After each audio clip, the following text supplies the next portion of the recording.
కార్మికులపై నిర్లక్ష్యంగా వ్యవహరిస్తున్నారని అన్నారు జీహెచ్ఎంసీ అధికారులు. వారికి కేటాయించిన గ్లౌజులు, మాస్కులు ఇవ్వకుండా కార్మికులను ఇబ్బంది పెడుతున్నారు. సఫాయి సరుకు వచ్చి 8 నెలలైనా డిస్ట్రిబ్యూట్ చేయలేదు. దీంతో ఆందోళనకు దిగారు కార్మికులు.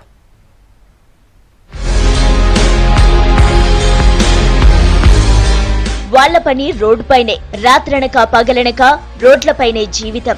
ఎక్కడ పడితే అక్కడ, ఏది పడితే అది రోడ్లపై జనం వేసే చెత్తా చెదాలను క్లీన్ చేస్తూ రోగాలను కొని తెచ్చుకుంటారు. అలాంటి సఫాయి కార్మికుల విషయంలో దారుణంగా వ్యవహరిస్తున్నారు కొందరు జీహెచ్ఎంసీ అధికారులు, కాంట్రాక్టర్లు.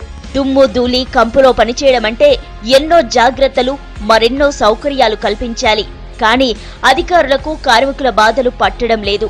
వాళ్ళ ఆరోగ్యం అంటే అసలు లెక్కే లేదు. కార్మికులకు ఇవ్వాల్సిన చీపుర్లు, గ్లౌజులు, చెప్పులు, మాస్కులు, రేడియన్ జాకెట్లు సప్లై చేయడం లేదు. వాటిలో కూడా చిల్లర దందా చేస్తున్నారని ఆరోపిస్తున్నారు కార్మికులు. జీహెచ్ఎంసీలో యూనిఫామ్, చెప్పల్, కోకోనట్ ఆయిల్, సోపు, స్వెటర్, రెయిన్ కోట్ ఇవన్నీ కూడా సప్లై చేయాలి. సప్లై చేసేటైనేమో కాంట్రాక్టర్, వాళ్ళ ఆవిడనేమో క్లర్క్ పంచిపెట్టేటామె. కమిషనర్ గారు ఇచ్చి ఇప్పటికీ 8 నెలలు అయిపోతున్నది. కానీ అవన్నీ ఒక రూమ్ లో బంధించి దాంట్లో పెట్టి అవి ఎప్పుడో మళ్ళీ ఆ మెటీరియల్ కూడా కరెక్ట్ లేదు, పాత మెటీరియల్. అది ఎవరికి కూడా ఎంప్లాయీస్ పంచకుండా ఆడనే పెట్టి వాళ్ళు ఇష్టం వచ్చినట్టు చేయడం. సఫాయి సరుకును సప్లై చేసినట్టు కాగితాల్లో బాగానే చూపిస్తున్నారు.